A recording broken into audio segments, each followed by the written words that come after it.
Bienvenue au podcast En duel ou en duo, outils pour couple. Dans ce podcast, nous nous amuserons à tester divers outils pour couple. Parce qu'on est un couple. Des outils comme des jeux, livres, activités, techniques thérapeutiques, conseils d'experts. Et nous te partagerons notre expérience de façon décontractée. Pour te donner de nouvelles idées à tester dans ton couple. Salut tout le monde, je m'appelle Valérie Santaine, coach conjugal. Et moi, Stéphane Lecault, le cobaye. Et aujourd'hui, on parle des effets de devenir un proche aidant dans son couple. Oh que oui, être proche aidant, aider l'autre. Oui, et tu sais pourquoi qu'on parle de ça?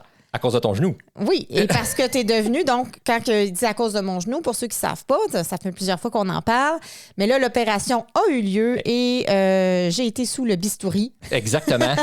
Et j'ai eu l'opération du ligament croisé antérieur du genou gauche, la réparation de ça, il y a environ 2 semaines. Donc, je suis présentement en rétablissement, on pourrait dire ça comme ça.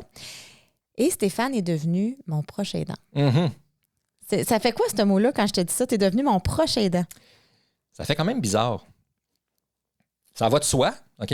Ça va de soi, c'est simplement normal. On se une épreuve, c'est une tempête, on passe ça ensemble. Mais de dire spécifiquement que je suis proche aidant de toi, c'est comme plus sérieux. Ouais, c'est comme si j'ai une grande responsabilité. OK. Toi, ça fait comme une grande responsabilité. Ouais. Mais est-ce que tu sens que... Parce qu'il y a beaucoup de proches aidants au Québec et très peu sont reconnus. Fait que juste pour mettre ça au clair, pour les gens qui nous écoutent, je vais donner la définition d'un proche aidant. Ouais. Okay? Donc, selon l'Observatoire québécois de la proche aidance, la proche aidance, ça désigne une situation où une ou plusieurs personnes, dans ce cas, toi, apportent, donc on appelle le proche aidant, apporte du soutien à une ou plusieurs personnes, dans ce cas, moi, que l'on nomme personne aidée. Donc, je suis la personne aidée, en raison d'une incapacité temporaire ou permanente. Donc, moi, c'est une incapacité de marcher, de fonctionner un peu physiquement, temporaire. Bon, ça, c'est pas pire. Le soutien peut prendre diverses formes. Par exemple, le transport. Donc, ça, c'est quand tu m'emmènes à tous mes rendez-vous. Exact. Je suis le seul qui peut conduire. Puis que tu le sais jamais d'avance. Non. Là, parce que Steph, on a un rendez-vous à midi et demi. Hein? Oui, c'est ça. Ah oui, j'avais pas prévu ça. C'est l'aide aux soins personnels, aux travaux domestiques. Donc ça, je pense que c'est là que tu en fais le plus. Ouais, ça, c'est évident, ça. Non seulement je fais la vaisselle, mais en plus, il faut que je fasse certains repas. Oh là là là là. Oui, mais puis là, je suis en train de reprendre là, tranquillement. Oui, là, tu t'en viens bien, là. Oui. Ouf. Ça le prenait. C'est ton motivateur.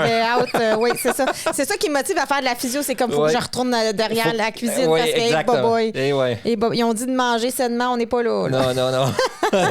Il y a le soutien émotionnel. Qui n'est pas tout à fait de ma force. Qu'est-ce que tu veux dire quand tu dis c'est pas ma force? Ben, quand tu as commencé, quand tu t'en allais dans cette tempête-là, on le savait, tu m'avais quand même bien préparé. Puis moi, j'étais plus comme, non, on verra rendu là. Je me suis dit, mais tu sais, je vais être présent, je vais être là. Mais plus les jours avancent, puis je perds patience des fois. Tu sais, je perds comme, pas patience, mais je deviens irrité. Oui, il y a comme une sorte de crescendo, je trouve. On dirait que... Ouais. Dans les premiers jours, on dirait que tu étais vraiment là. Mais là, c'est comme, tu sais, je savais que c'était pour durer plusieurs semaines, là, OK? Peut-être même plusieurs mois. Mais là, ça fait juste 2 semaines, puis c'est comme, OK, ça va-tu finir? C'est comme à bout, là, ben, je suis pas à bout à ce point-là. Je suis à bout par moment. OK. Ça dépend du moment de la journée. Parce que moi, je sens comme une sorte de crescendo, comme si au début, ça allait bien. Oui. Puis là, c'est de plus en plus, je trouve, tendu puis difficile. Quand on va pouvoir en parler tout à l'heure. Oui. Puis là, je commence à vivre comme de la culpabilité, à te demander de l'aide. Oui, c'est vrai. Puis tu me demandes de l'aide en temps aussi, là. C'est ça. Mais c'est là, correct, c'est normal. De moins en moins, là, je reprends de moins en moins, mais tu sais, c'est normal. Puis moi, ce qui me rend irritant, c'est, mettons, je suis dans ma journée de travail, puis j'ai une tâche que je veux faire, puis là, tu me dis, Stéphane, tu veux t'amener une lettre? Stéphane, j'aimerais savoir, s'il te plaît. Stéphane! C'est comme, je veux finir ma tâche. Puis c'est ça qui me rend irritant. C'est pas tant de t'aider. Tu sais, si j'étais un samedi matin, tu me demandais ça, fine, je suis en congé. Mais ça t'interrompt constamment dans ta vie, là. C'est ça mon point, moi. C'est l'effet de ça. C'est pas tant parce que je t'aide, là. Non, je comprends, absolument. Oui, tu parles aussi au niveau des traitements médicaux. Donc, c'est toi qui as pris la charge mentale de me donner mes petites pilules. Mais ça va bien, ça. Anticoagulants, etc. Oui, tu as 2 pilules à prendre le matin et le soir. Là. Et la coordination des soins et services, ça, je m'en occupe, mais tu me reconduis. Oui. Tu m'accompagnes. Exactement. Donc, voilà. Donc, ça, c'est être un proche aidant. Donc, tu es un proche aidant. Oui. Parce que tu me soutiens pendant que je suis temporairement en incapacité de fonctionner normalement. Oui, exactement. Puis c'est important à reconnaître. Donc, je suis allée chercher quelques chiffres. Es-tu curieux de savoir? Des stats. Parce que j'ai été impressionnée quand j'ai fait mes recherches pour cet épisode de la quantité de gens qui sont proches aidants au Québec. OK.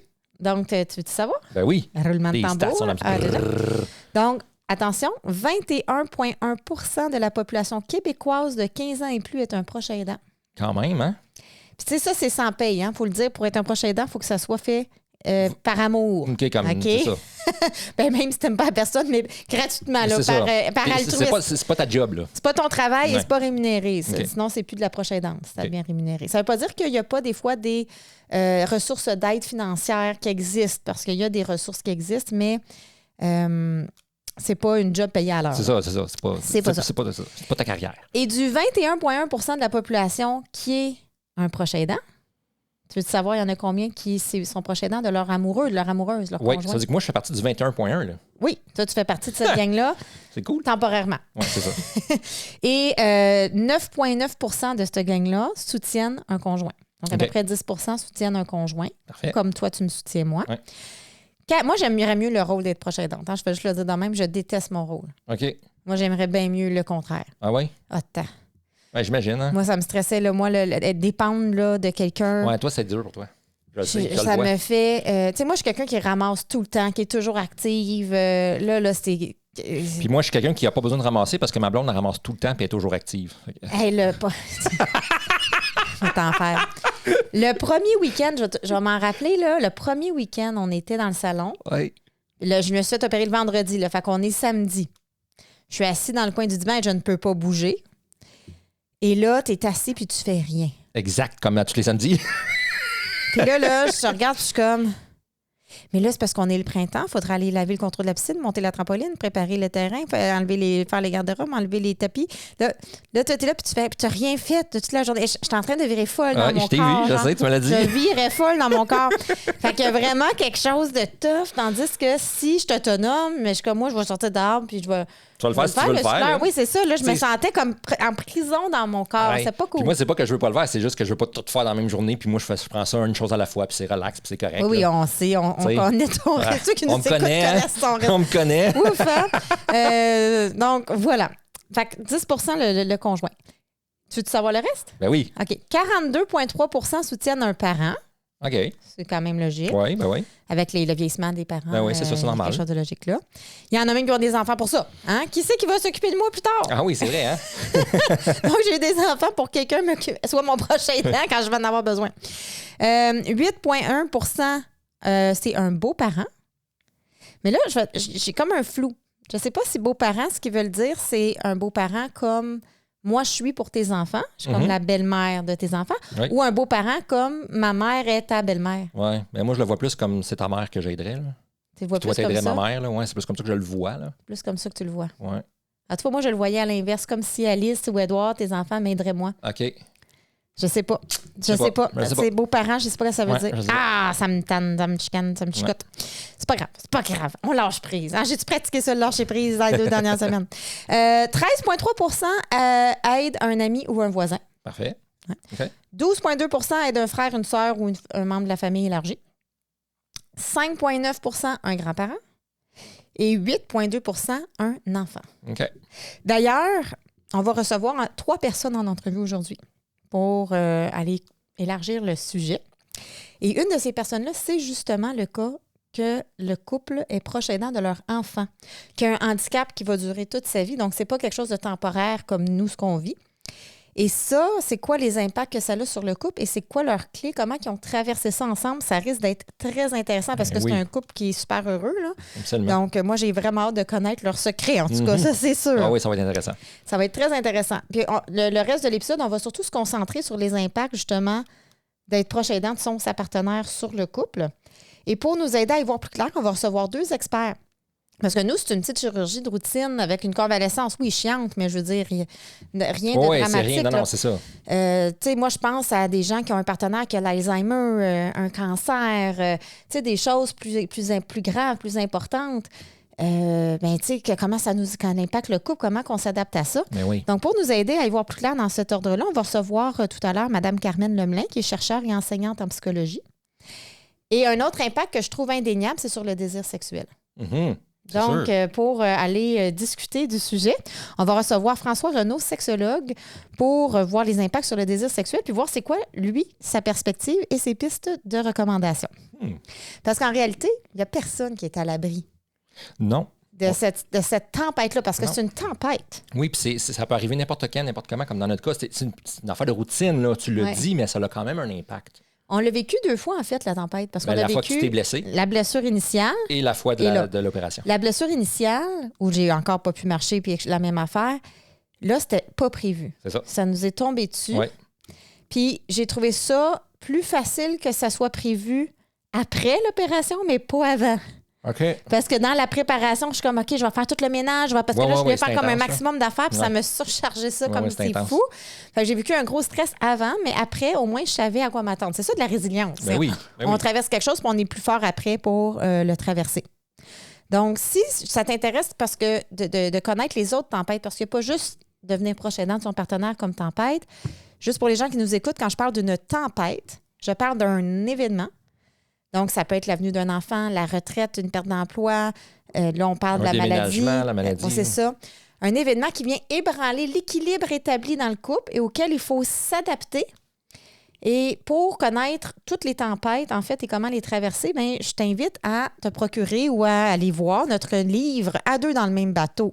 La vie de couple au quotidien. C'est le livre rouge ici, là. Où est-ce qu'on en parle des fameuses tempêtes et de façon de les traverser. Donc ça peut être intéressant comme outil supplémentaire. Oui. Donc, pour commencer, allons voir les impacts sur le couple et des pistes de réflexion pour les couples qui sont dans cette situation avec Carmen Lemelin. Bonjour Carmen, ça va bien? Oui, très bien. Et vous? Oui. Ben oui. Hey, merci d'avoir accepté, en fait, de venir faire une petite entrevue avec nous. Est-ce que tu peux dire à nos auditeurs un peu ce que tu fais dans la vie comme travail? Bien, je suis psychologue de formation, chercheure enseignante au Centre collégial d'expertise en gérontologie. C'est un centre de recherche où on fait des recherches appliquées et dans mon cas, notamment sur la proche aidance en situation de conjugalité.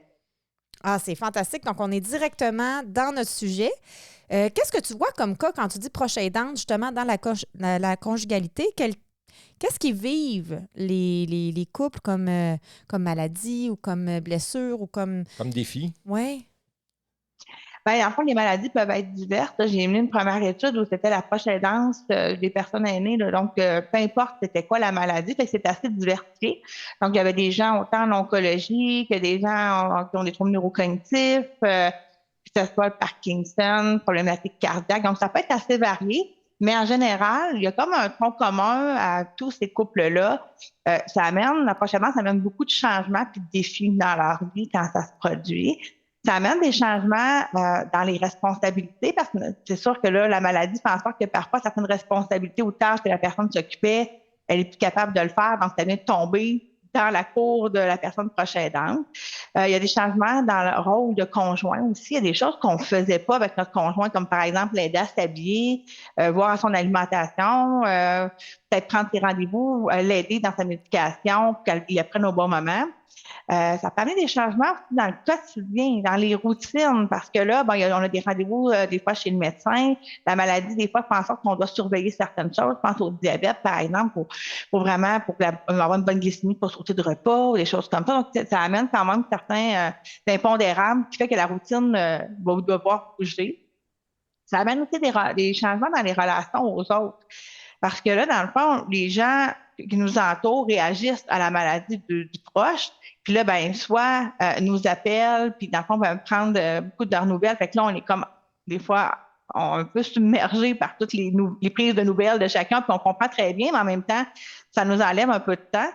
Ou des fois, entre autres, avec les troubles neurocognitifs, il y a des gens, des fois, qui ne savent pas trop comment réagir. Quand la personne cherche ses mots, fait que finalement, on voit les gens comme tranquillement disparaître de notre entourage parce que les gens ont des malaises. Fait que là, finalement, on peut se retrouver un petit peu plus isolé qu'on était avant.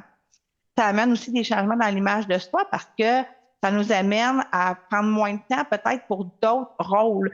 Donc, peut-être que si j'étais bénévole, si j'étais un travailleur, là, j'ai moins de temps. Puis, des fois, je suis obligée de concilier tout ça avec la proche aidance. Puis, des fois, les proches aidants me disent, moi, j'ai l'impression que c'est le rôle qui est en importance, qui est en priorité. Puis des fois, je me sens moins travailleur qu'avant, moins la sœur d'eux ou la blonde ou le chum d'eux. Et ça amène des changements dans l'avenir parce que certaines maladies sont des maladies chroniques, des maladies dégénératives et qui font en sorte que les projets de vie qu'on avait, puis ce qu'on envisageait pour l'avenir, il va falloir le revoir parce que ça sera peut-être plus possible dans le plan comme on l'aurait cru au départ. C'est incroyable. Il y a vraiment beaucoup d'impact. Puis dans vos études, dans les recherches que vous faites en ce moment, qu'est-ce que vous recherchez? En fait, qu'est-ce que vous observez et qu'est-ce que vous cherchez à comprendre?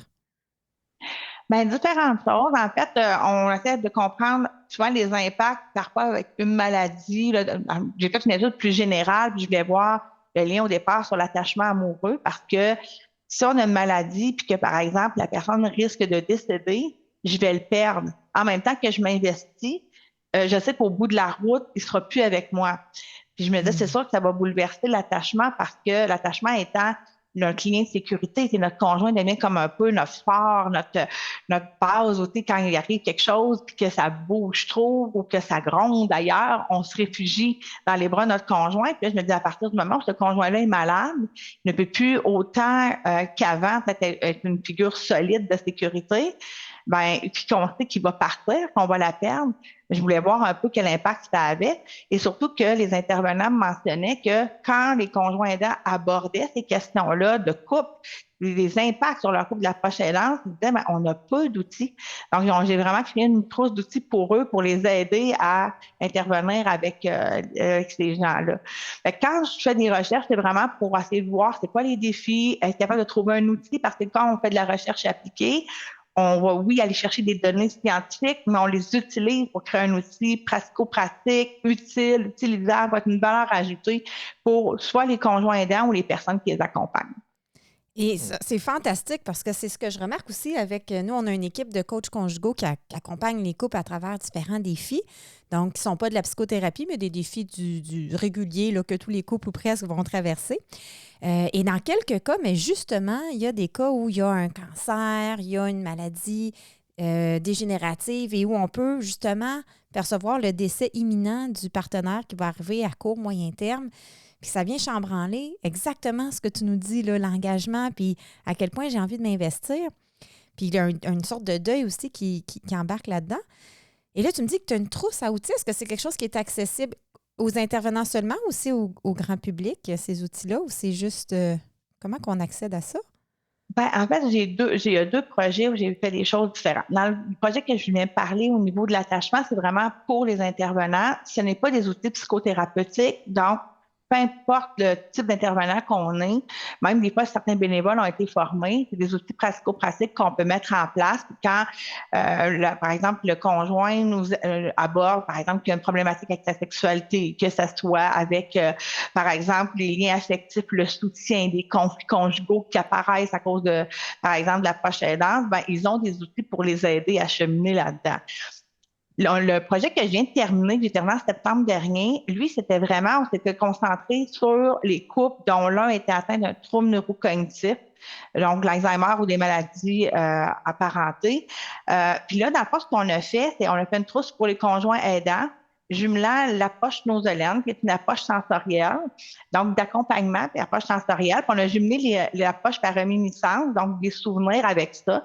Donc, on invite, dans le fond, le conjoint aidant à prendre un des souvenirs marquants de leur couple, de le décliner en éléments sensoriels en lien avec le souvenir. Par exemple, je vois souvent au Latchel où on a fait ça pendant des années avec nos enfants. Par exemple, ben là, je peux repartir avec ce souvenir-là. Bon, est-ce que je prenais un pilote Canada? Y avait-tu de la musique? Est-ce qu'il y avait du sable? Qu'est-ce que je voyais? Donc là, les gens peuvent se faire une petite rencontre sensorielle avec eux sans nécessairement dire c'est au Latchel en 1981, mais utiliser ces éléments sensoriels-là dans une rencontre pour que la personne ait des étoiles dans les yeux, des sourires, peut-être se souvienne, mais au niveau de sa mémoire émotionnelle, parce que les autres mémoires sont moins disponibles. Fait que ça, on l'a fait pour les conjoints aidants. Quand on a présenté ça, j'ai toujours beaucoup de partenaires dans mes recherches. Ben, les intervenants ont dit, hey, moi, j'aimerais ça pouvoir faire peut-être des groupes avec ces conjoints-là, puis les accompagner. Fait qu'on a fait aussi quelque chose pour les intervenants également. Cette trousse-là, elle est disponible gratuitement sur le site du CCEG. Donc, on tape simplement CCEG dans Google, dans la section projet, puis vous allez voir un couple avec des petits pompons, là. Parce que dans le fond, on arrive sur la trousse, c'est un petit picot jaune. Les gens peuvent y avoir accès. Puis la trousse, de la manière dont elle est faite, c'est des capsules vidéo pour que les gens puissent être pris un peu par la main, étape par étape, pour savoir comment on monte ça, une rencontre sensorielle. Il y a des petits exercices aussi qu'ils peuvent remplir pour les aider à accompagner, trouver des souvenirs. Qu'est-ce qu'on veut dire par des déclinaisons sensorielles? Donc, on les accompagne là-dedans pour qu'ils arrivent à le réaliser par eux-mêmes en toute autonomie, là, l'activité. C'est fantastique. Ouais. Donc, on va mettre ça en lien certainement en dessous de l'épisode, ainsi que la trousse pour intervenants qu'on pourrait mettre un lien. Peut-être tu pourras nous l'envoyer, on l'ajoutera à la description. Il n'y a pas de problème. Je vous envoie tout ça. Ah, c'est fantastique. On aime ça, des outils. C'est notre mission d'outiller les couples à passer du duel au divo. Et avant de conclure, Carmen, j'aurais peut-être une dernière petite question pour toi. Donc là, tu nous as bien parlé d'un outil clair là, au niveau sensoriel pour les troubles, plus au niveau neuro. Qu'en est-il dans d'autres cas, là, lorsque la tête est toute là, mais c'est le physique qui lâche, que ça soit un cancer ou peu importe.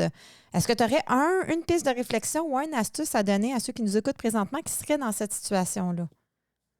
Bien, des fois, les pistes de solutions, tu sais, pour essayer de faire en sorte que la proche aidante ne bouffe pas notre couple, qu'on laisse de la place. On peut se poser un certain nombre de questions. Est-ce qu'on est capable de mettre dans notre quotidien, par exemple, une activité ou un passe-temps qu'on faisait avec notre conjoint avant que ça arrive? Puis des fois, les gens pensent que c'est des affaires énormes qu'il faut faire, mais qu'est-ce qui nous faisait plaisir avant, qui nous faisait rire, avoir des fous rires? C'est une game de cartes, un jeu de société, aller jardiner ensemble, aller prendre une marche en forêt pour écouter les petits oiseaux. C'est pas besoin que ce soit des choses qui durent des jours de temps, mais juste de pouvoir dire qu'on prend ce temps-là ensemble, puis que dans ce temps-là, là, on n'est plus un conjoint aidant, un conjoint malade. Là. On est juste Louise puis Noël, mettons. On est juste les personnes qu'on était dès le départ. Essayer aussi, dans le fond, de faire attention de ne pas perdre nos manifestations d'affection. Des fois, on est comme pris dans le quotidien, ça tourne vite, puis finalement, on se rend compte que je ne sais plus c'est quand la dernière fois je l'ai vraiment embrassé, mon conjoint, ou j'ai donné la main, ou que je me suis collée dessus. Juste par attention de ne pas perdre ça, de laisser ça au rendez-vous dans notre quotidien. Faire attention que la maladie ne devienne pas quelqu'un qu'on combat chacun de notre côté, qu'on reste en équipe là-dedans, qu'on est plus fort en équipe si on se soutient l'un l'autre. Fait que dans le fond, l'idée de dire, ben regarde, ensemble, on va regarder qu'est-ce qu'on peut faire. Rester dans le moment présent. Des fois, il y en a qui vivent par mon couple compare leur relation d'aujourd'hui avec la réalité d'hier. Malheureusement, il ne pourra plus peut-être être que c'était hier notre couple à cause que la maladie est présente. Ça ne donne rien de se casser la tête avec demain, parce que demain, on ne sait pas ce qui va arriver, puis on ne sait pas quand est-ce qu'il y aura d'autres choses qui arriveront puis qu'on fera. Aujourd'hui, c'est une belle journée. On en profite à fond. Qu'est-ce qu'on peut faire, dans le fond, pour être bien ensemble? Puis, faire attention de se dégager de ces sujets-là, là, de maladie, puis tout ça, puis de parler d'autres choses, puis de beau bonheur de juste être ensemble. Je pense qu'on se concentre sur ces choses-là, qu'on se pose certaines de ces questions-là, qu'on essaye de mettre dans notre quotidien, mais on va quand même être capable de garder une place à notre couple, puis on ne sera pas bouffé par la proche aidante puis la maladie.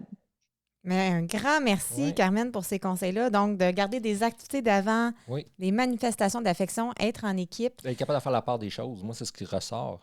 Entre le proche aidant, mais on est aussi le couple. C'est ça, on n'est pas que malade et aidant. Là. Exact. Merci, Carmen, de ton passage. On te souhaite une excellente journée et une belle continuité dans tous tes projets.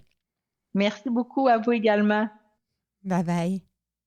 Hey, je ne savais pas qu'il y avait des outils. Non, c'était intéressant. Qu'elle allait nous donner. Fait que je suis vraiment contente parce que c'est tellement cohérent avec ce qu'on fait. Et d'ailleurs, il y a un de nos outils, en fait, c'est une métaphore qu'on utilise chez Anduel ou Andubo en coaching, qui est ce que j'appelle les fils relationnels. Oui. Okay? Est-ce que c'est ce que je pense? Bien, je m'explique. Donc, les fils relationnels, c'est de se donner comme idée qu'on a des fils de laine, là, des boules de laine, de plein de couleurs. Oui, c'est ça, comme de plein de couleurs différentes. Et que dans la même relation, en fait, il y a plusieurs liens qui nous unissent. Exact. Donc, il y a le fil, disons que le fil rouge, c'est le lien érotique. Disons que le fil bleu, c'est le lien des amis. Le fil jaune, c'est le lien, par exemple, de coparentalité. Bon, etc. Des colocs, des associés. Tu sais, on est plein d'affaires. On est plein de liens ensemble. On est plein d'affaires. Des fois, on est même des ennemis. Absolument. Le lien ennemi, ça, c'est la file brune. La brun. Et je trouve que ce que Carmen nous partageait quand elle disait continuer des activités d'avant. Tout ça, c'est de dire, mais c'est pas parce qu'on a ajouté un lien, qui est le lien de prochain danse, qui est le lien aidant. Que les autres se coupent, hein? Que les autres se coupent. Oui, c'est vrai. C'est fort, ça. C'est ça. Parce que tu vois, il y a ça aussi. Dans les 2 dernières semaines qu'on a vécues ensemble, tu disais au début que j'avais une crescendo, là, que je devenais de plus en plus irritant. Je pense qu'il y a ça. Je pense que tout ça prenait la place. Ouais. C'était comme, mais là, je suis juste ça, il y a juste ça. Il y a, tu sais, comme. On n'a pas assez maintenu, tu sais, les autres liens. Oui, absolument. Absolument, c'est vrai. Puis, le lien associé était là, par exemple, mais à part ça, là, les autres. lui, il est tout le temps lui, là. Tout le temps là. C'est indéniable. Là. Mais je veux dire, puis je trouve même dans les manifestations d'affection, tu sais, je comprends que j'ai une blessure physique, fait que c'est peut-être des fois plus difficile de dire, je vais me rapprocher, peut-être je vais y faire mal, peut-être je vais l'accrocher. Ah, ben il y a ça aussi, c'est sûr. Fait qu'il y a ça qui peut faire peur, mais je trouve qu'on aurait pu partager plus d'affection. C'est vrai. Je trouve qu'on a pris de la distance sans même s'en rendre compte, je trouve, au niveau affectif. Oui, ça, c'est vrai. Fait que, tu sais, je sais pas pourquoi. Ben, moi, je pense que c'est la circonstance. Je sais pas de. Le fait que j'ai toujours mes béquilles, puis que je suis assis avec mes machines de froid, puis je sais pas. Un mix de tout ça, peut-être, là. Je sais pas, hein? Je sais pas. Ça m'intrigue. Parce que c'est vrai, je trouve qu'on a été moins affectueux. Oui, c'est vrai. Puis je peux pas. C'est sûr que là, moi, je vais moins me promener puis aller donner un bec. C'est sûr non, je comprends, mais moi aussi, j'étais moins affectueux. Ouais.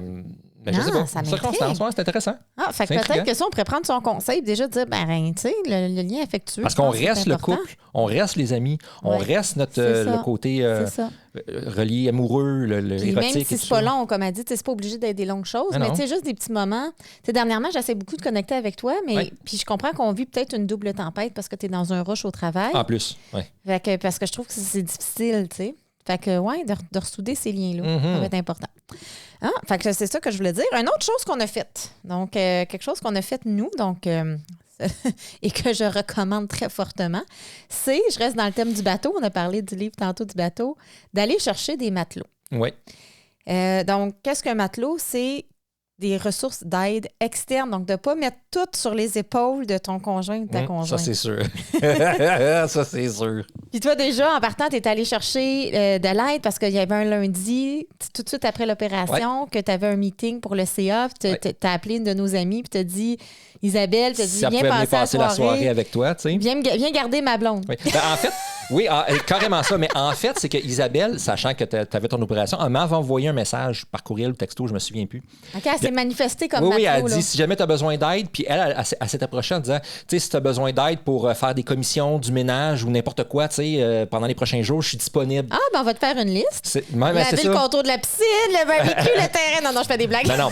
Puis quand elle m'a envoyé ça, j'ai dit, ben justement, lundi soir, j'ai une rencontre CA, puis c'est comme 3 jours plus tard après son opération, tu veux-tu être présent? Parce qu'il y a Jules, puis je sais pas comment ce qu'elle va être, Valérie, juste pour rester avec elle puis l'aider aux besoins. Tu sais, moi, je suis partie pendant 2-3 heures, tu sais. C'est ça. Fait que, ouais, c'est ça. Fait que c'était une matelot. Ouais. Puis, tu sais, des matelots, il y en a plusieurs. Donc, en préparation, j'avais acheté plein de plats de traiteurs pour que je considère un matelot. Oui. Mais c'était pas très bon. Non. Mais bon. Non. On s'abstient. On a découvert un traiteur à ne plus retourner. C'est ça. Correct, c'est parfait. Exactement. On apprend. Je dirais même, puis écoutez bien ça, là, je pense que quand je fais un repas, c'est meilleur. Honnêtement, je dirais que oui. C'est fou, là. Oui, c'était Imagine. vraiment pas bon. Je ne suis vraiment pas un bon. cook. On n'a pas eu une semaine très fun au niveau gustatif. Non. On dirait ça, là, c'est un manque. J'en ai mangé des pains au beurre de pinot. Et puis, avant mon opération aussi, on a engagé une personne pour le ménage. Oui. Fait que, tu sais, ça, c'est encore un matelot. Oui. On a délégué le lavage de printemps de la voiture à une place qui font des lavages de printemps de voiture. Je sais pas comment on appelle ça. C'est pas un garage, mais en tout cas, une place d'esthétique de voiture. C'est ça.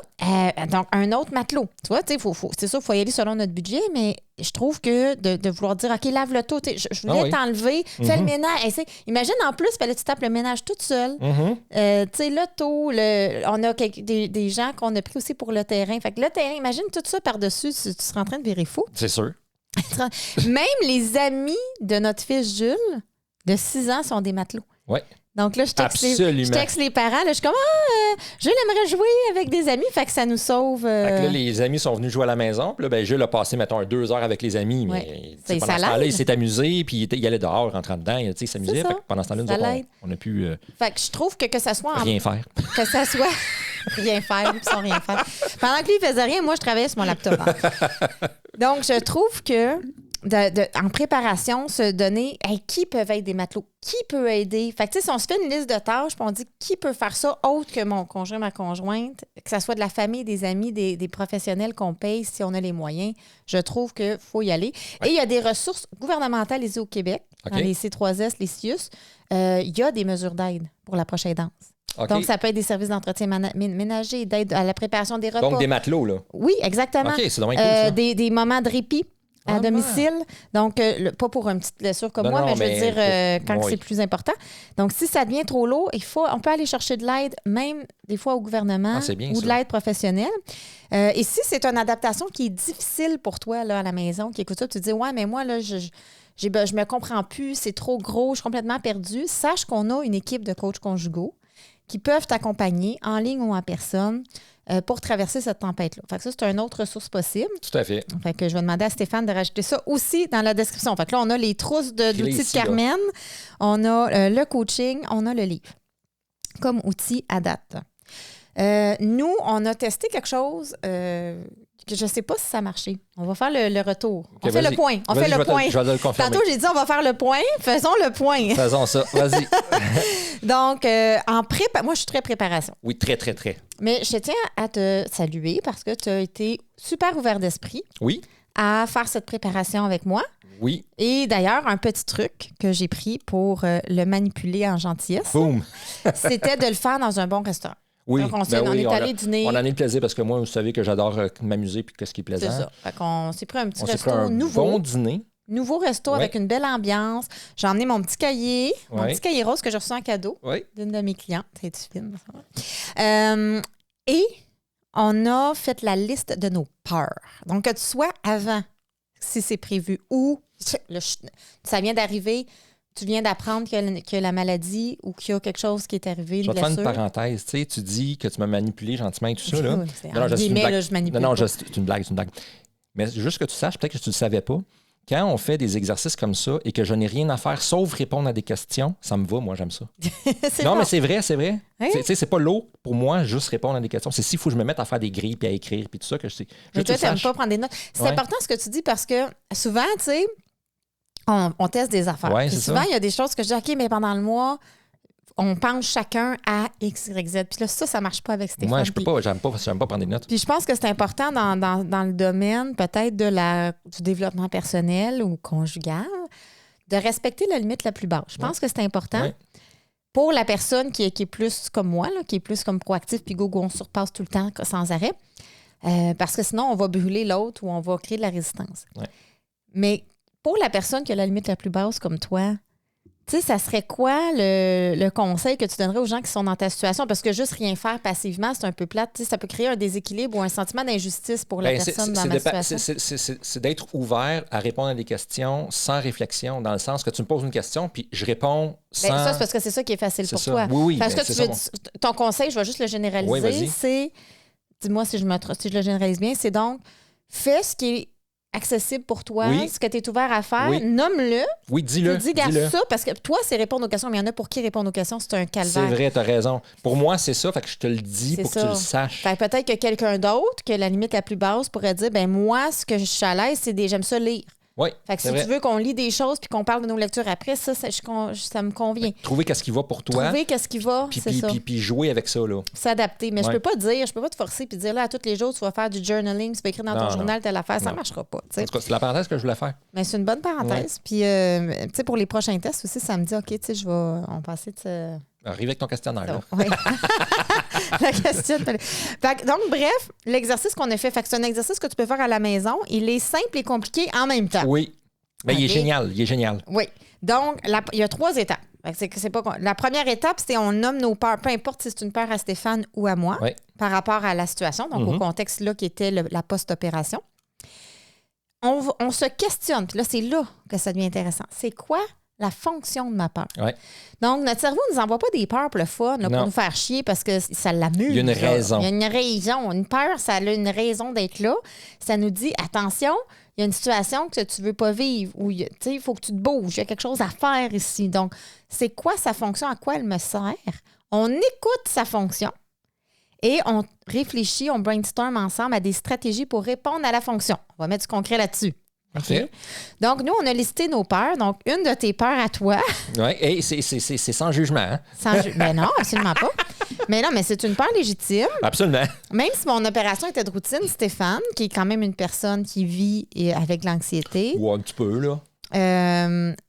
Il dit ça avec... c'est du sarcasme, un petit peu. Et c'est correct. Avait peur que je meure sur la table. Moi, j'avais peur que Val ne revienne pas. C'est fou, là. Moi, c'était ça ma peur. C'était ça ta peur. C'était tellement fort que 2 jours avant, là, je me suis préparé à sa mort puis j'ai commencé à me détacher de elle. Ça, c'est intense, par exemple. Ça, c'était très, très intense. Se préparer à la mort, je peux comprendre, mais te détacher. Oui, c'est ce qu'elle disait, Carmen. Oui. Tu sais, elle disait, le lien sur l'attachement dans ses recherches, elle disait, quand que tu sais que la personne va mourir, là, toi, tu savais pas, mais tu avais peur que... Oui. Tu peux commencer à te détacher. C'est incroyable, tu es en train de valider ses travaux. Oui, littéralement. J'ai fait ça. Je m'en suis rendu compte, là. Incroyable. Puis, tu sais, quand tu es arrivé, puis le médecin t'a appelé, ça a été très vite. Ils t'ont appelé, puis ils disent, OK, on s'en va de l'autre bord. On s'est même pas dit bye, John, t'es parti. Je fais comme. C'était peut-être ma dernière fois. Ça finit de même. C'est la fin. Oui, ça, c'était ta peur. Je sais, je suis super anxieux parce qu'on s'entend, c'est de routine, là. Ça n'a aucun sens, mon affaire. C'était pas nécessairement, ben, tu sais, irrationnel ou pas. On est qui pour juger si les peurs sont rationnelles ou pas? En fait, on s'en fout dans l'exercice. On prend la peur telle qu'elle est. Mais tu sais quoi? Moi, la peur que j'avais, c'était pas par rapport à ton genou, c'était par rapport à ton cœur. Oui, je comprends. Tu avais peur que je meure, c'est ça. Fait que là, tu as ce fait, mais la fonction de la peur, c'était de te préparer au cas où je meurs. Ouais. Et là, et pour te préparer, ça, c'était la fonction. Ce que tu as fait, c'est que tu as planifié les 2 premières journées de ta mort. De ma mort. Oui. C'est ça qu'elle a fait. C'est ça que j'ai fait dans ma tête. Mais ça l'a-tu apaisé la peur? Oui. Bon, tu vois, ça marche. Oui, ça l'a apaisé la peur. Ça marche. Oui, parce que je savais quoi faire les 2 premières journées. C'est ça qui compte. Fait que ça, c'était une des peurs de Steph, par exemple. Je vais aller voir. Fait que là, je suis pas morte. Fait que t'imagines cette peur-là. Ça de même en public. Ouais. Mais là, cette peur-là, elle est passée, l'opération. Oui, c'est fini. Elle est probablement évanouie. Tu vois, une peur que moi, j'avais. Fait que, je disais tantôt, en préparation, le dernier podcast, on a fait ménage du printemps. C'est pas pour rien. C'était la préparation à la chirurgie. Oui, absolument. Vous allez comprendre notre logique, là. Donc, moi, en préparation, j'ai fait tout ce que je pouvais à mon possible parce que j'ai besoin d'un environnement propre. Ouais. Y en a-tu qui nous écoutent, qui ont besoin de vivre dans un environnement propre et épuré? Dites-nous-le, je veux savoir. Dites-nous-le. Moi, présent. Moi, j'ai besoin que ça soit propre, mais ramasser me dérange pas. Moi, il y a une différence entre propre et traîner. Oui, non. Pas de traînerie. Moi, c'est pas propre, de saleté. Ça prend les deux. Ouais. Et puis, je vois je m'énerve, je vois tout. Je sais. Je vois tout. Mais tu sais, mon amour, ça peut te rassurer, t'es pas la seule à t'énerver. Là. Ah. Écoute.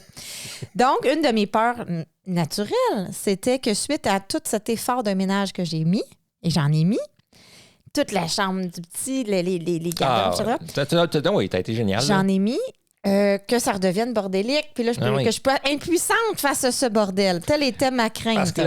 Parce que là, elle me dit, là, ça traîne, là. Puis je dis, qu'au mois après. Non, c'est pas vrai.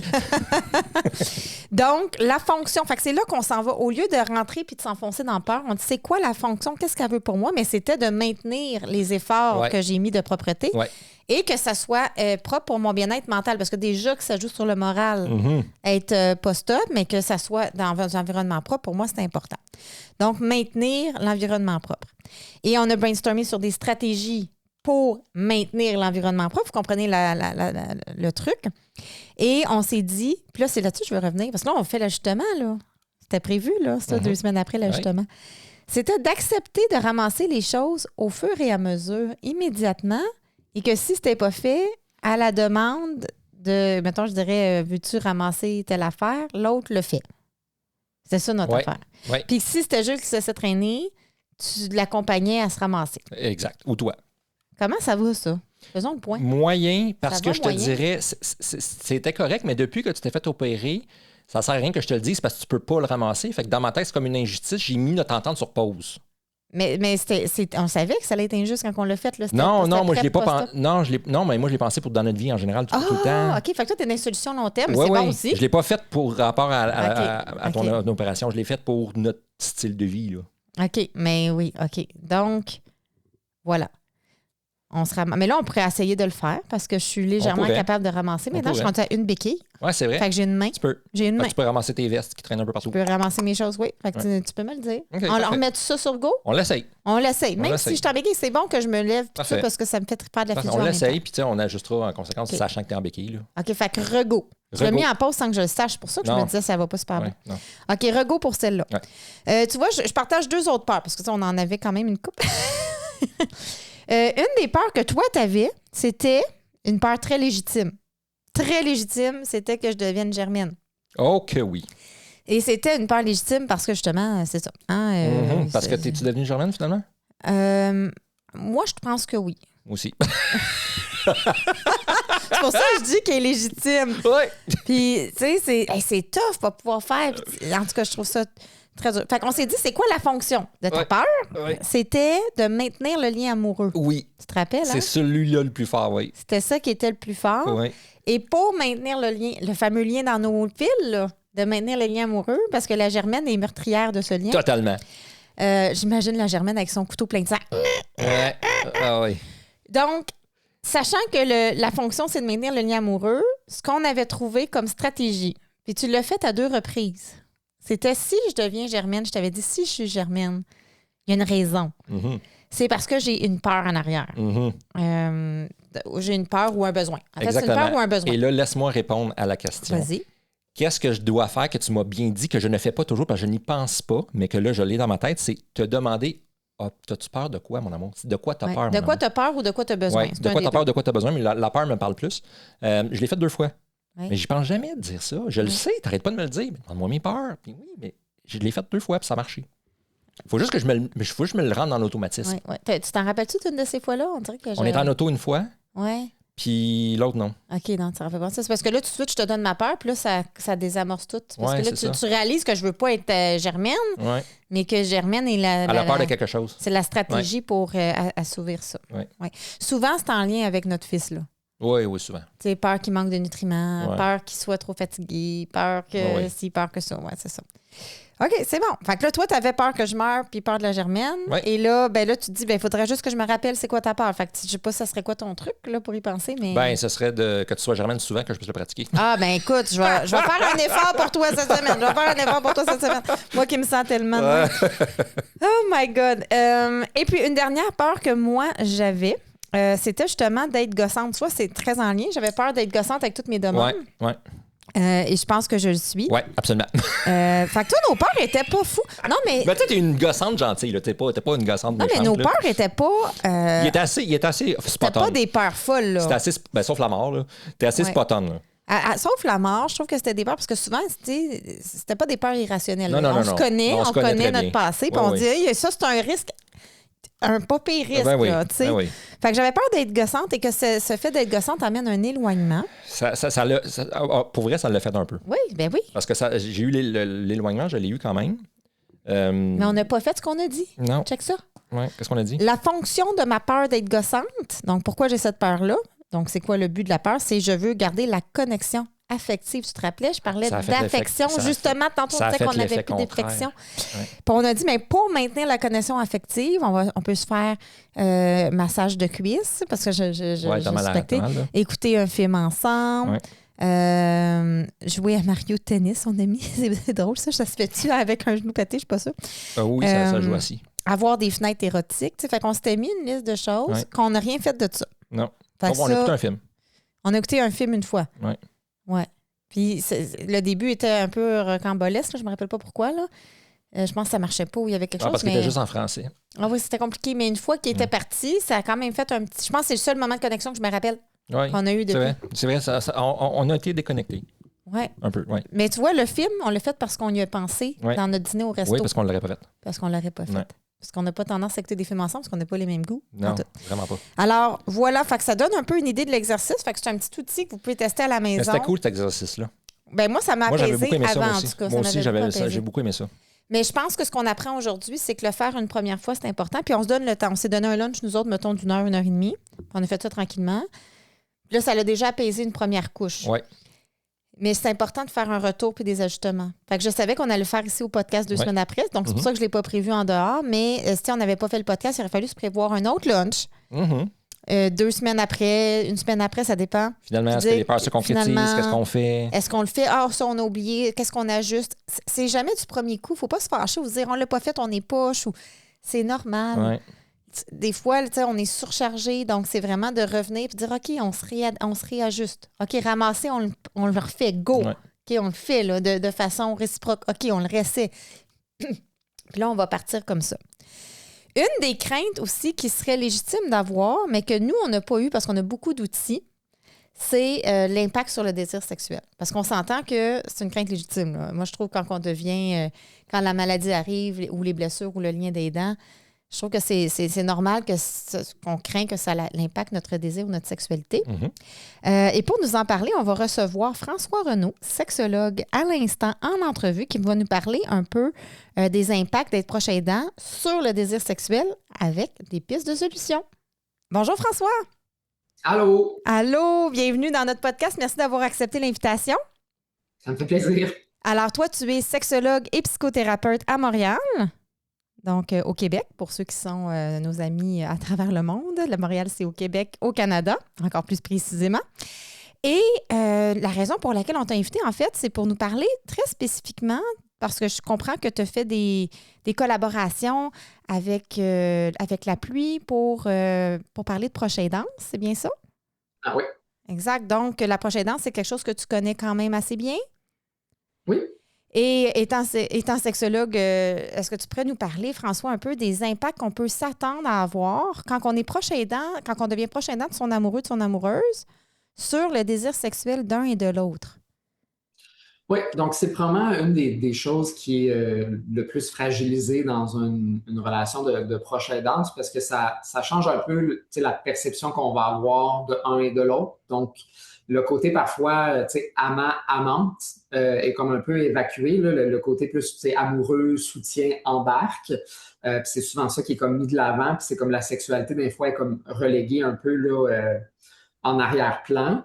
Parce que c'est pas parfois la priorité, voire ça l'amène toutes sortes de défis, là, tout dépendant de qu'est-ce qui s'est passé qui amène là, à changer la relation à proche aidant, où la sexualité peut devenir plus difficile, voire impossible là, dans certaines circonstances, où il faut vraiment comme redéfinir finalement comment on va vivre notre sexualité dorénavant, mais aussi la dynamique de aidé est parfois pas très érotisée. Là. Ça fait très relation parent-enfant parfois.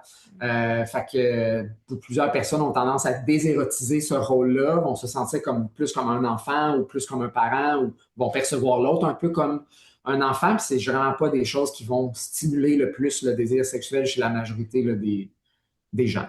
Donc, on peut s'attendre normalement à vivre une baisse de désir sexuel dans un cas de proche aidance. Oui, effectivement. Donc, il y a des gens que ça va être moins affecté. Ça dépend aussi je vais dire la lourdeur de la tâche qui est devant nous. Là. Plus elle est importante ou significative, plus ça va avoir un impact versus quelque chose qui est peut-être plus minime. Mais oui, la redéfinition de ces rôles-là, surtout si il y avait déjà parfois des rôles qui étaient inversés, parce qu'il y a peut-être un partenaire qui était déjà dans ce rôle-là, puis là, ça a été inversé, ou au contraire, ça a été davantage amplifié. Donc, s'il y avait un partenaire qui manquait peut-être un peu d'autonomie, puis que l'autre avait tendance à surcompenser pour ça, puis là, on change les rôles, où la personne avec peu d'autonomie, soudainement, a besoin d'en avoir beaucoup, ou ça rajoute encore plus une lourdeur au niveau de s'occuper de l'autre, bien ça peut nécessairement jouer. Puis la redéfinition de la sexualité, on s'entend que de façon générale, l'éducation sexuelle qu'on reçoit dans les médias, de nos familles, de l'école même, c'est une vision parfois très rigide et restreinte. Donc, de sortir un peu de ce carcan-là, parfois qui manque de flexibilité, bien, ça fait en sorte qu'il y a des gens qui ont plus de la misère à s'adapter. Les gens qui ont peut-être une sexualité déjà plus développée, plus généralisée, plus vaste, vont peut-être s'adapter plus facilement que les gens qui ont peut-être une vision plus monolithique, là, finalement, de la sexualité. Puis aurais-tu un exemple de comment on peut redéfinir une sexualité si on ne peut plus faire justement ce même scénario très stéréotypé? Oui, bien, tu sais, plusieurs personnes là, vont avoir tendance à avoir la sexualité comme un genre d'échange d'orgasme ou de sensations physiques plaisantes. Puis les éléments plus relationnels sont souvent comme relégués en arrière. Souvent, les gens vont parler de connexion, puis qui souhaitent avoir cette connexion-là, puis qui veulent, bien viber ensemble, mais souvent, ça se traduit par on a eu un orgasme relativement facile chacun de notre bord. On pas tant dans le plaisir sexuel ou les aspects relationnels, on est dans je gauge ton degré d'excitation sexuelle physiologique, puis là, ça me rassure, ce qui est en soi quelque chose de relationnel. Mais quand ça, c'est plus possible ou que c'est plus difficile, c'est souvent là que les choses tournent moins rond. Puis c'est là qu'il faut vraiment se concentrer sur les éléments, effectivement, qui sont peut-être plus relationnels. Puis ce que je veux dire par relationnel, ça ne veut pas nécessairement dire affective et romantique, ce que ça peut être, mais ça peut être un regard, ça peut être de la séduction qui est sexuelle, ça peut être les mots qu'on va utiliser, que peut-être les sensations physiques, l'excitation sexuelle est moins là ou plus difficile, mais que je peux t'exciter de d'autres façons qui ne sont pas physiologiques, mais effectivement plus, qui peuvent être intellectuelles, mais aussi relationnelles ou émotionnelles, puis qui peuvent être, je disais, romantiques, plus affectives, mais qui peuvent aussi être cochonnes, plus intenses, passionnelles, même un peu pornographiques pour ceux qui aiment ce genre de scénario-là. La manière qu'on va approcher la sexualité va être peut-être moins génitale, va être moins physiologique, mais effectivement plus dans l'interaction qu'on va avoir. Donc, moi, j'aime beaucoup quand on parle de relations sexuelles, est-ce qu'on met beaucoup l'emphase sur l'aspect relationnel ou juste sur l'aspect sexuel? C'est peut-être de redéfinir l'aspect relation sexuelle puis de regarder davantage, mais c'était quoi nos interactions? Qu'est-ce qui me poussait à avoir du désir et de l'excitation puis une satisfaction? Puis souvent, les gens, comme je disais, vont le gager sur le degré d'excitation sexuelle, mais souvent, il y a des besoins en arrière qui sont autres, qui pourraient davantage être misés dessus. Oui, autre qu'un simple orgasme, absolument. Et comment on pourrait faire, justement, moi, je comprends tout à fait ce que tu veux dire là, quand tu parles de parents, enfants, puis que c'est pas très érotisé comme lien, même dans des couples où il n'y a pas de proche aidance. On entend souvent les gens dire, et probablement dans ton bureau comme dans le mien, j'ai l'impression d'avoir un enfant de plus à ma charge, que plusieurs femmes vont dire. Fait que déjà, c'est un lien qui peut, ou une perception qui peut déjà même préexister la proche aidance. Alors, comment, quand on est réellement dans un rôle d'aidant-aidé et qu'on se sent un peu dans ce lien désérotisé, on peut réinvestir ce lien d'amant et d'amante de façon positive? Aurais-tu une astuce à nous partager aujourd'hui? Il y a une question en arrière de le rôle de amant-amante, sans vouloir rester là, dans un carcan trop binaire puis tout ça, là, mais il y a quelque chose dans la masculinité et dans la féminité aussi que il y a quelque chose qu'on va aller comme chercher dans la masculinité ou dans la féminité de l'autre, puis qu'on soit gay, lesbienne, hétérosexuel, peu importe, là, il y a quelque chose là-dedans qu'on va avoir tendance à aller voir.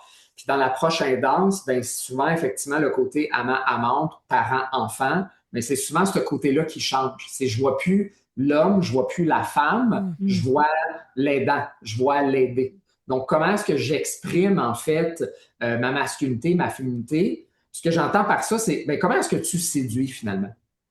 Comment est-ce que tu crées, tu suscites le désir chez l'autre? Qu'est-ce que tu sais qui est érotique pour l'autre personne, puis comment tu le mets de l'avant? Donc, tout l'aspect de comment on se séduit, comment on fait référence à la sexualité de façon sérieuse, humoristique, malaisante, gênée, timide, va avoir un impact sur le désir sexuel que je vais avoir. Puis souvent, les gens, les couples à plus long terme, ont tendance à arrêter de se séduire, d'arrêter de mettre ça de l'avant, puis vont initier les rapports sexuels. Donc, j'ai un désir, je te dis que j'en ai un, j'espère que tu en as un en même temps que moi, puis si on est bien aligné, ça va fonctionner. Fait que déjà, dans un couple où il n'y a pas de la prochaine danse, si ça, c'est pas fait, il n'y a pas beaucoup de désir ou c'est difficile de construire. Mais c'est la même chose quand tu te retrouves parfois dans les rôles ont changé, mais peut-être qu'il y avait ça.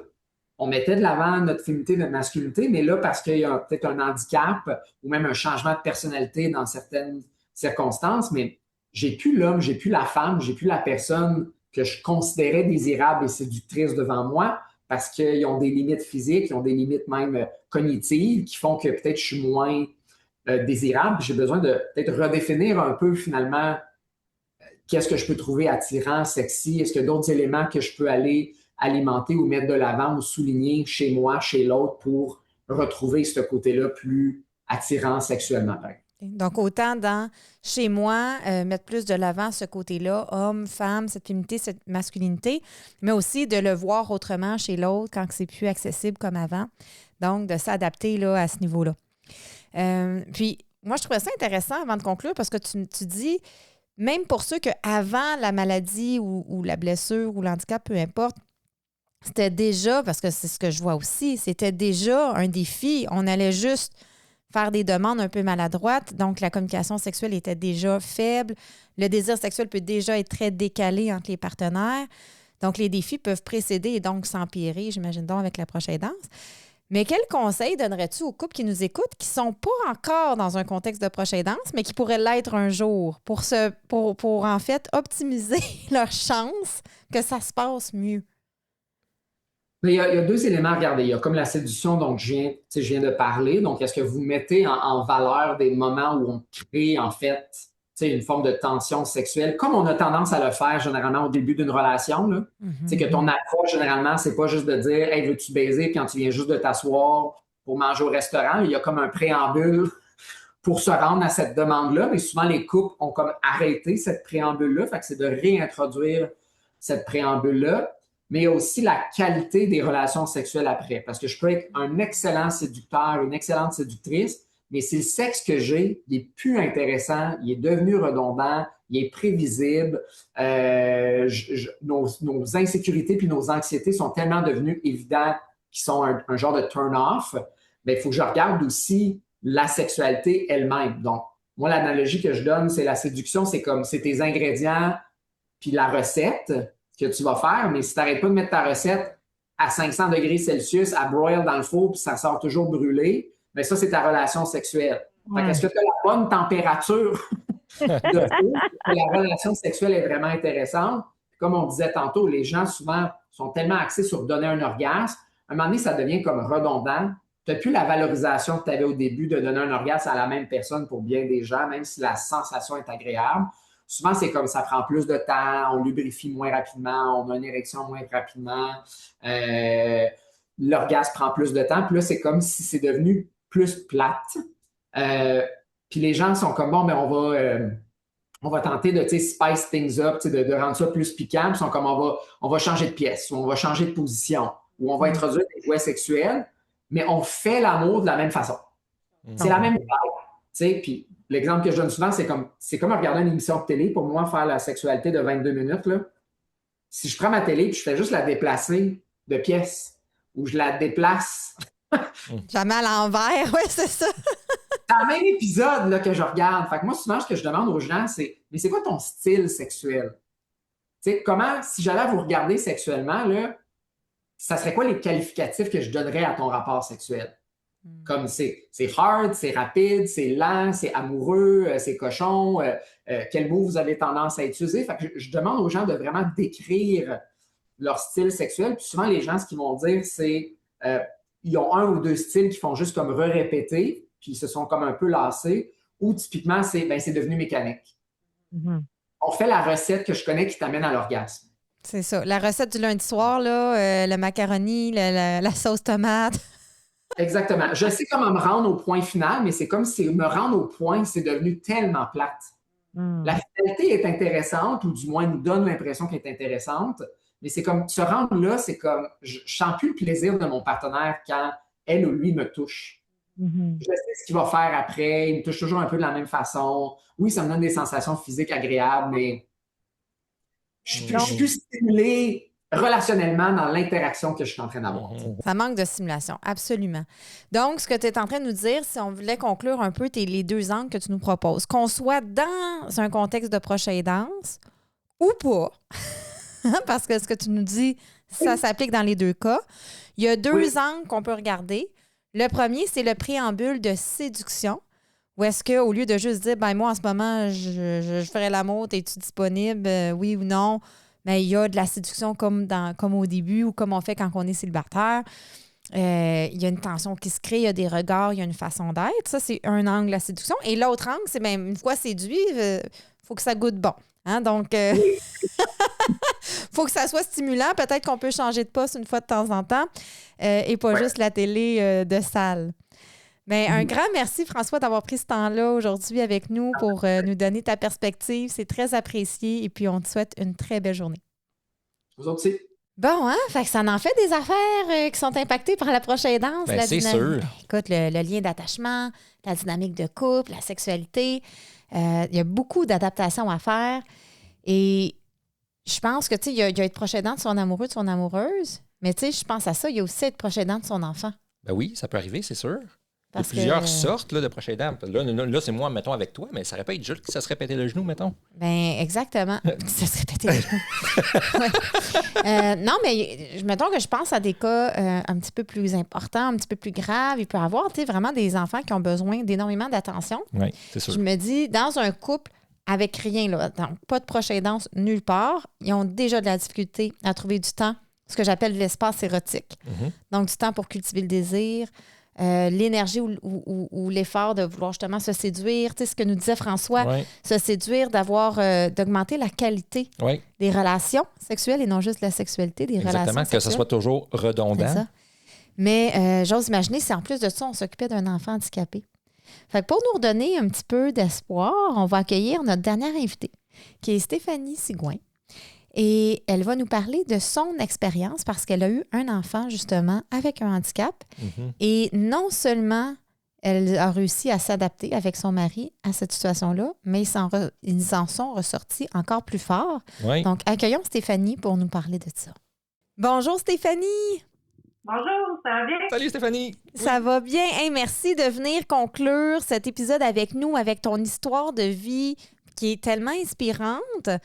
Donc, pour les gens qui nous écoutent, qui ne te connaissent pas, aurais-tu envie juste de commencer par nous expliquer, mais qu'est-ce que tu as vécu avec ton fils? Qu'est-ce que ton fils a? Puis comment ça vous a impacté comme couple? Oui, avec plaisir. Merci de m'avoir invité. J'adore votre podcast. En fait, nous, je vais essayer de le résumer court, mais c'est un long processus, hein. Il y a maintenant 13 ans. Malik, quand j'étais enceinte, on n'avait aucun signe qu'il y aurait quelque chose. Et bon, première des choses, il est arrivé prématurément. Donc, j'ai perdu les os à 30 semaines, j'ai été allaitée 2 semaines à l'hôpital. Donc, déjà, on était dans qu'est-ce qui va arriver. Donc, c'est beaucoup, beaucoup d'incertitudes. Après ça, il est né prématurément, il a été 10 jours à l'hôpital. Donc, j'ai resté avec lui, mon conjoint à la maison. Donc, déjà, ça prend de l'organisation. Et on ne vivait pas les mêmes choses au même moment, ça, c'est sûr. Et après ça, on est retourné à la maison. Et vers entre 4 et 6 mois, on se rendait compte qu'il y avait quelque chose qui ne marchait pas. Malik ne se tenait pas assis, il n'y avait pas de tonus, il ne réagissait pas comme les autres bébés. Fait que là, on a commencé à vouloir faire un suivi. Et là, c'est souvent, les adultes, on n'est pas au même rythme. Dans un couple, il y en a qui te disent, ben non, c'est correct, ça va bien aller. Même les médecins disaient, ah, c'est tôt pour commencer des examens, puis d'autres qui disaient, non, non, il faut y aller. Donc, on est allé consulter. Bon, il y a toujours des délais. Les délais, c'est quelque chose qui fait partie. Donc, souvent des temps d'incertitude ou qu'on ne sait pas, donc c'est facile de passer en anxiété. Moi, j'ai plus tendance à avoir de l'anxiété que mon mari. Lui est plus dans le moment présent, optimiste. Tant qu'on ne sait pas, on ne sait pas. Moi, je suis plus, oui, mais s'il se passe ça. Donc, on n'est pas tout le temps au même niveau. Et quand il y a eu 9 mois, on a eu un diagnostic de paralysie cérébrale. Donc là, moi, je savais ce que ça voulait dire. Moi, je deviens un peu du domaine médical. J'étudiais en orthophonie. Quand on parlait de paralysie quadraplastique, là, j'étais comme, OK, il va peut-être pas marcher. Tu sais, moi, je voyais tout, alors que mon chum, comme, qu'est-ce que ça mange en hiver, ça? Fait que très souvent, je traduisais tout le vocabulaire médical à mon chum en disant, ça peut faire ça, ça, ça. Donc, on a eu ce diagnostic-là, paralysie cérébrale. Ensuite, je te dirais, Valérie, c'est à chaque 6 mois, on apprenait une mauvaise nouvelle.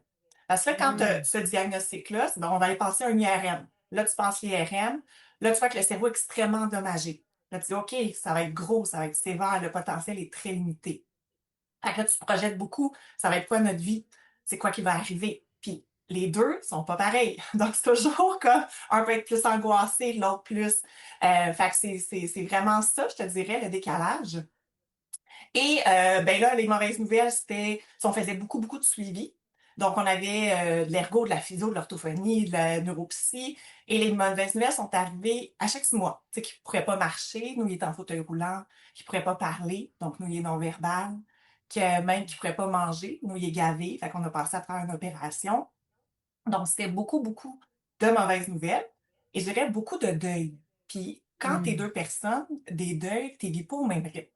Fait qu'un peut être accepté plus rapidement. Puis on les connaît, les étapes du deuil. Fait qu'un peut être dans la colère, l'autre n'est pas rendu là. Un peut accepter, l'autre n'est pas rendu là. Donc, c'est d'être beaucoup dans l'ouverture de l'émotion qui n'est pas pareille. Et d'être à l'écoute de comment tu te sens. Pas être dans le non-jugement, je dirais. Parce que des fois, moi, je trouvais mon chum trop optimiste. Et lui, il me trouvait trop pessimiste. Hein? Tu sais, c'est comme ça. Donc, on avait beaucoup de deuil à faire. Donc, c'est beaucoup de deuil, beaucoup de décalage qui peut arriver. Et tout ça, là, je vous ai nommé, ça fait énormément de rendez-vous, énormément de stress. Fait que sur un couple, l'impact, puis tu sais, tout le monde qui a eu des enfants, pense qu'ils peuvent comprendre fatigue, Oui. stress et émotion. Dans le cas de parents d'enfants handicapés, c'est plus intense et c'est surtout chronique. Ce qu'il faut comprendre, c'est pas temporaire. Tu sais, nous, la fatigue, vous avez connu, vous avez eu un bébé, tu dors pas tes Oui. nuits, Oui. c'est temporaire. Oui. Nous, ça fait 13 ans, Malik ne fait pas ses nuits, il se tourne pas tout seul la nuit. Donc, 3, 4 réveils tous les nuits, toute notre vie. Oh, Une ouais. fatigue, t'as un enfant malade. Tu sais, quand il y a un rhume, ton enfant, c'est lourd. Et nous, ça dure 3 semaines, un rhume où on dort pas bien, il y a un décalage. Et c'est fréquent, tu sais, puis des hospitalisations, des rendez-vous. Donc, une fatigue qui est là. Et même chose avec un bébé de 6 mois, vous avez connu qu'il n'est pas autonome, donc tu dois toujours être présent, tu n'as pas de break. Ben nous, c'est ça. Malik, il a une déficience intellectuelle sévère, donc il n'est jamais capable d'être seul. Donc, tu sais, une année, tu te dis à l'adolescence, on va redormir. Ils vont se lever tard, on va récupérer, ou quand ils écoutent un film, on va se reposer. Ben nous, il faut 24 heures sur 24 être là. Fait que le risque sur les parents, puis on l'a vécu plein de fois, c'est tomber en épuisement. Par toute cette fatigue-là, charge mentale, tout parent connaît la charge mentale, ben là, rajoute 13 disciplines, du stress, tout ça, elle est encore plus élevée. Donc, d'être en épuisement, c'est arrivé souvent, plus souvent moi, je te dirais que mon chum, c'est pas, je veux pas dire il est meilleur, il a plus une résilience naturelle. Moi, j'avais tendance à plus tomber en épuisement souvent. Et là, fallait que je me mette en facteur de protection. OK, là, je sens que je viens de tomber en épuisement, qu'est-ce qu'on fait avec ça? Donc, d'accepter aussi des fois qu'il y en a un qui n'est pas capable de prendre soin de l'enfant, puis l'autre plus. Que c'est pas toujours égal, là. Non, c'est pas toujours égal. Fait que pour un couple, là, tu sais, on peut s'imaginer quand on est fatigué, comment on devient irritable. On est moins patient, plus irritable. Quand on est stressé, des fois, on peut être impatient puis pas comprendre l'autre. Fait que ça peut emmener, le risque, c'est beaucoup de conflits, beaucoup de fatigue, d'épuisement, puis d'avoir de la misère à comprendre l'autre. C'est les dangers, je te dirais. Et ouais, c'est ça, le manque de temps, c'est sûr. Le manque de Puis temps, comme- parce que puis- l'enfant est autour, ça prend, on Oui, gravite. oui. Le temps de qualité en couple, ça doit pas être évident, là. Non. Ça prend des matelots, là, ça prend des ressources pour essayer d'avoir un peu de répit. Ouais. Et puis, Oui, vas-y, Valérie. oui, non, mais j'allais dire, ça fait donc 13 ans que Malik a 13 ans, donc ça fait 13 ans que votre couple est dans cette tempête perpétuelle. Oui. Et vous êtes toujours ensemble. Donc, vous avez tenu le cap. Oui. C'est quoi votre secret? Comment vous avez réussi? Donc, je comprends qu'il y a eu je comprends toutes les difficultés que tu nommes, mais c'est tout à fait logique. Mais comment vous avez fait pour rester un couple solide? Puis, tu sais, moi, je vous ai vu, là, toi et ton mari, et de l'extérieur, du moins, vous avez semblé aussi être un couple solide et heureux. Pas juste, on est encore en couple, mais on est un couple, on fait partie des couples heureux. Oui. Donc, qu'est-ce que tu as envie de dire aux gens qui vivent peut-être des situations semblables ou vos secrets qui seront utiles pas juste pour ceux qui ont des enfants handicapés, mais pour ceux qui vivent qui vivent des conflits réguliers, qui disent hey, ça peut être aidant comme astuce. Oui, puis effectivement, je ne sais pas si tu as des statistiques, Valérie, mais moi, j'ai déjà entendu que 80% des couples vont se séparer quand il y a un enfant avec difficulté pour tout ce qu'on vient de comprendre, qui met le couple à l'épreuve. Puis là, je n'ai même pas parlé des décisions importantes de vie qu'on doit prendre, parce que souvent, il y en a un qui devient, un va démissionner de sa job, là, parce que tu comprendras que sur l'absence, la possibilité, souvent, il y en a un, et Et un des facteurs aussi, ça peut être de tomber en dépendance. Un devient le financier, l'autre devient dépendant. Moi, je suis dépendante physiquement de mon chum. J'ai des douleurs chroniques au dos. Fait que quand il est pas là pour faire le dodo de Malik, c'est difficile parce que bon, il est aux couches, donc il faut le tourner. Fait que des fois, je deviens dépendante. Si mon chum est pas là, ça a des répercussions. Et effectivement que il y a de l'espoir pour les couples parce que oui, non seulement nous, on est restés ensemble, donc on a défait les statiques, mais effectivement, comme tu dis, on est heureux ensemble. C'est vraiment des habiletés qui se développent et des outils. Puis nous, c'est comme si c'est devenu. Moi, ça a fait à un moment donné, très tôt, on a commencé comme tout parent en duel. OK? Quand un enfant, non, mais moi, je suis plus fatiguée, non, mais moi, j'ai un meeting important, non, mais ci, non, mais ça. Donc, on était en lutte. Et une année, on s'est dit, attends une minute, là. Si on reste comme ça le fera pas, là. On sera pas capable de passer à travers. Puis, il y a un switch qui a passé. Fait que, tu sais, le fameux switch, puis c'est vrai pour toutes les couples, quand on dit quand tu passes du duel au duo, de devenir une équipe, on va être comme, on va prendre nos forces. Parce qu'au début, moi, c'était ça aussi. J'avais beaucoup de misère avec, mettons, moi, je voulais beaucoup stimuler mon enfant. Puis, tu sais, moi, je lis beaucoup. Puis là, je voulais comme le meilleur pour lui. Puis là, je trouvais que mon chum faisait pas les exercices. Mais il se levait la nuit, puis il faisait autre chose. Mais quand on est dans notre position, mais moi, je fais ci, puis on a toujours comme on fait plus ou que ça a plus d'importance. Fait qu'on était un peu dans la lutte. Puis à partir du jour qu'on a fait comme, hey, on est une équipe. Là, il faut regarder ce que l'autre fait. Puis moi, j'avais consulté aussi. Moi, moi, je dirais aux parents de ne pas hésiter à consulter. Tu le dis, là, les matelots, parce que c'est des enjeux qui sont intenses. Fait que quelquefois, j'ai consulté particulièrement pour mon anxiété, ou j'ai consulté, ou j'ai lu beaucoup. Moi, je suis vraiment autodidacte. Fait que j'ai des tonnes de livres sur l'anxiété, la résilience, pour me donner des outils que je parlais ensuite avec mon chum. Mais quand on est devenu une équipe, donc on regardait ce que l'autre fait, c'est aussi de regarder les qualités. Fait que sur quoi tu mets le focus. Fait que pas sur ce qui n'a pas été fait, mais sur ce qui a été fait, ça l'aide beaucoup. Fait que tu sais, nous, on est dans un couple où à tous les jours, on se dit de la gratitude, on se dit merci, on se fait des compliments, tu sais, tout ce qui est s'apprécier, s'aimer, même si c'est du, tu sais, mon chum, il se lève toutes les nuits, là, c'est comme un peu sa tâche, puis moi, j'ai la tâche des rendez-vous médicaux, mais d'apprécier ce que l'autre fait, même si ça a été nommé que c'est ma tâche, ben démontrer ou sa tâche que j'apprécie ça, tu sais, donc c'est pas acquis. Donc ça aide beaucoup. Ah, c'est clair. Oui. C'est clair. On a fait un podcast d'ailleurs sur la reconnaissance, Mhm. puis j'avais dit à Steph, j'ai dit, moi, dans le fond, je me fous de l'égalité, là. Ça Ouais. me dérange pas de faire comme beaucoup plus de choses, mais quand c'est reconnu, je sens pas d'injustice. Mais quand c'est pas reconnu, je sens de l'injustice. Ben oui. Fait que je trouve que ce que tu dis, c'est incroyable. Oui. Ouais. Ben oui, vraiment. Puis l'autre chose, je te dirais, Valérie, c'est de prendre soin de nous individuellement. C'est chacun, ça a comme fait. Tu sais, il y a des fois des parents qui se sentent coupables si, tu sais, on laisse les enfants une soirée. Moi, rapidement, ça a fait, hey, si moi je prends pas soin de moi, là, il y a personne qui peut s'occuper de mon fils, là. Tu sais, c'est difficile de le faire garder. Là, on a de l'aide. On est allé chercher de l'aide avec le CLSC. Il y a des programmes au gouvernement. Des fois, on a du répit, etc. Ça l'aide beaucoup. Mais je l'ai fait sans culpabilité. Rapidement, je me suis dit, si je vais pas bien, puis je l'ai vécu, là, tu sais, que je suis épuisée, puis t'arrives pour parler à ton enfant, puis t'es comme, ah, hey, je me souviens, là, on travaillait, ça faisait 6 mois qu'on travaillait à tenir un objet, là, puis à essayer de le toucher ensemble. Puis, finalement, il le fait toujours pas 13 ans plus tard. Mais que j'avais comme crié après parce que j'étais comme, tu sais, je voulais donc qu'il progresse, puis tout ça. Puis là, ça a fait, hey, attends une minute, là. Des suivis, on en a des tonnes. Moi, avant tout, ce que je veux, puis une des clés, là, ça a été, moi, mon enfant, tu sais, donner un sens au couple, sens à mon enfant. Moi, ce que je veux, c'est qu'il soit heureux, puis qu'il sente l'amour. Une année, là, de décrocher de faire des La exercices, de donner performance, son intervenant.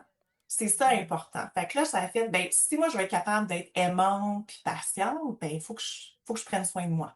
Fait qu'autant, moi et mon chum, on a des moments seuls, on accepte qu'un fait une activité à l'extérieur, donc sortir avec des amis chacun, des moments dans la journée, dit prends le relais, toi va te reposer, ou toi va prendre un bon bain chaud, toi fais, écoute ton hockey. Donc, on est très à l'écoute que si un mentionne qu'il a besoin, on va le faire. C'est donc de prendre chacun individuellement soin. Ça, c'est sûr que ça l'aide avec de l'entourage. Donc, nous, on est choyés. Je vais le redire, on a des grands-mamans impliquées.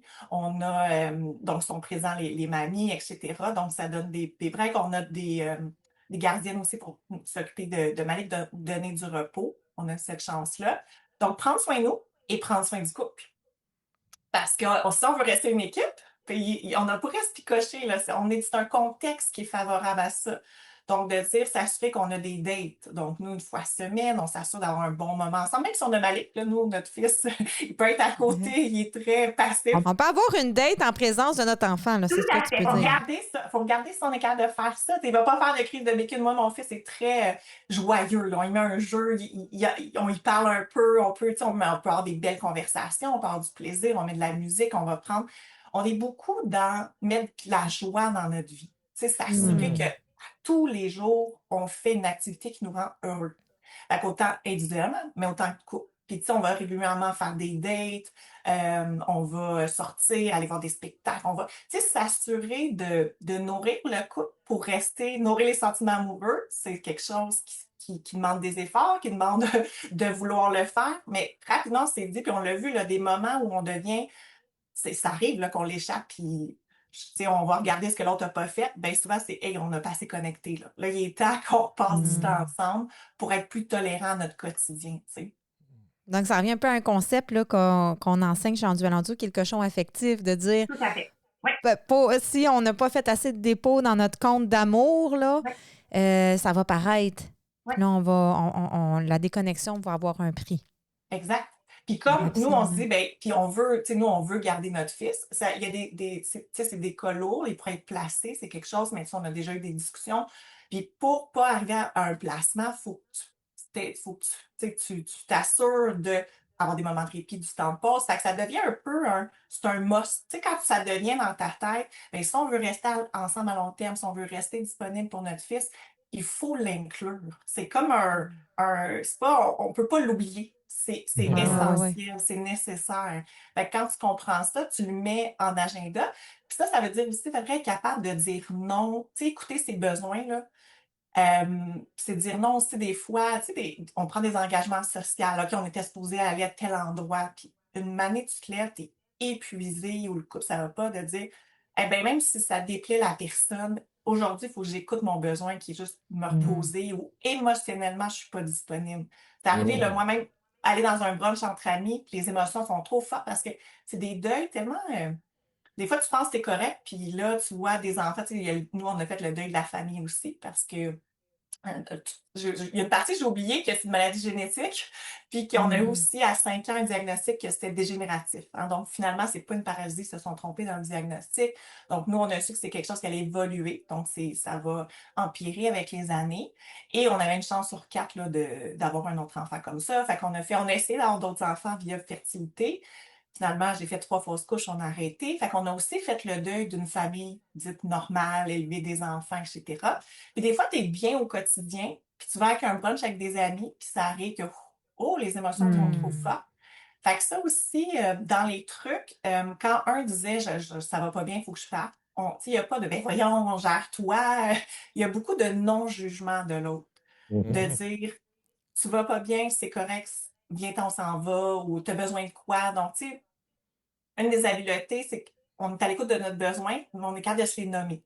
Donc, de dire alors, j'aurais besoin, là, je file pas émotionnellement, aujourd'hui, c'est une journée rough. Mon chum, t'as-tu juste besoin d'un câlin? T'as besoin de quoi? Moi, mon chum, la question, t'as besoin de quoi?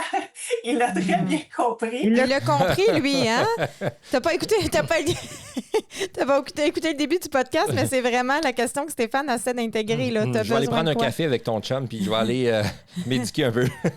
Ouais. Je te dirais que j'ai une force de communication assez, tu sais, un autre outil, puis ça, la communication, ça s'apprend. Valérie, tu le sais, en coaching, c'est une grosse partie qu'on fait, c'est des habiletés, capacité à écouter, à comprendre l'autre et à être en empathie avec l'autre, ça s'apprend. Et je les ai un peu appris à mon chum, là, tu sais, au début, comme tous les couples, quand on se parlait, un voulait gagner, un voulait avoir raison, puis maintenant, on fait comme, attends, là, faut écouter ce que l'autre dit en arrière. Donc, on les a travaillés, ces habiletés-là. On n'est pas parfait, des fois aussi, quand on est fatigué, mais ça se développe, puis ça l'aide vraiment beaucoup. De nommer le besoin, puis d'être à l'écoute d'un besoin de l'autre. C'est quoi tu as besoin? Je vois que tu ne files pas, là. Qu'est-ce que tu as besoin en ce moment? T'sais? Fantastique. Je trouve ça super inspirant, ton partage, vraiment. Donc, merci d'être venu nous partager ça. Je trouve que ce qu'on peut en retenir, c'est que si dans votre couple, malgré ce qui vous est arrivé, votre fils, sa situation, le contexte, 3 fausses couches, plusieurs deuils, la fatigue, le stress, le manque de temps, si malgré tout ça, vous avez réussi à cultiver la joie, nourrir les sentiments amoureux, apprendre des habiletés de communication, par-dessus tout ça, là, donc et probablement aussi là, qu'il y a du travail là-dedans aussi. Là, Oui, tout à fait. Mais je pense que c'est un beau message d'espoir, autant pour les couples qui peuvent vivre une situation semblable à vous, mais encore plus pour les couples qui n'ont pas ces défis-là et qui vont nous dire, ben on n'a pas le temps ou, tu sais, je me dis, si vous avez réussi, tout le monde peut réussir. Un grand merci, Stéphanie, pour ta Oui. présence Merci à aujourd'hui. vous de m'avoir invité. Alors, un grand merci à Stéphanie, François et Carmen d'avoir accepté de venir donner leur perspective, leurs outils et leur wisdom Oui. dans cet épisode. C'était extrêmement intéressant. Ouais. Ouais. Tu as maintenant un nouvel outil pour passer du duel au duo dans ton couple. Clique j'aime si tu as aimé la vidéo pour ceux qui nous voient sur YouTube. Et abonne-toi pour ne rien manquer. Alors voilà, Alors, pense à vivre la vie en drôle. à bientôt. Et bye là.